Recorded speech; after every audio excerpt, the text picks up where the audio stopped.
सोचिए किसने किसको दिया। 1 जनवरी की रात रमेश अपनी पत्नी रीता संग एक दोस्त के यहाँ हुई नए साल की पार्टी से लौट रहा था। बाहर बड़ी ठंड थी। दोनों पति पत्नी कार से वापस घर की ओर जा रहे थे। तभी सड़क किनारे पेड़ के नीचे पतली पुरानी फटी चिथड़ी चादर में लिपटे एक बूढ़े भिखारी को देख रमेश का दिल द्रवित हो गया। उसने गाड़ी रोकी।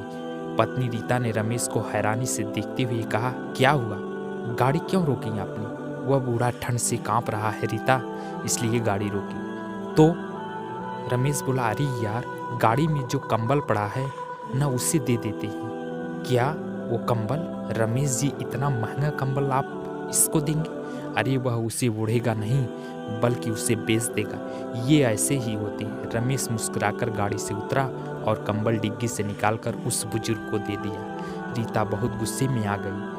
दोनों फिर घर की ओर चल पड़े। अगले दिन भी बड़े गजब की ठंड थी। आज भी रमेश और रीता एक पार्टी से लौट रहे थे तो अचानक रीता ने कहा, चलिए रमेश जी, एक बार देखें कल रात वाले बूढ़े का क्या हाल है। रमेश ने वही गाड़ी रोकी और जब देखा तो बूढ़ा भिखारी वहीं था, मगर उसके पास वह कंबल नहीं था।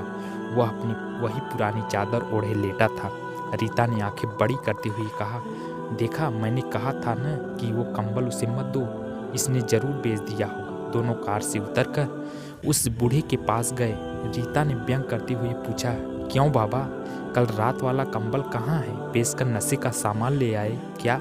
बुजुर्ग ने हाथ से इशारा किया जहाँ थोड़ी दूर पर एक बूढ़ी औरत लेटी हुई थी जिसने वही कंबल ओढ़ा हुआ था। बुजुर्ग बोला, बेटा, वह औरत पैरों से विकलांग है और उसके कपड़े भी कहीं से फटे हुए हैं।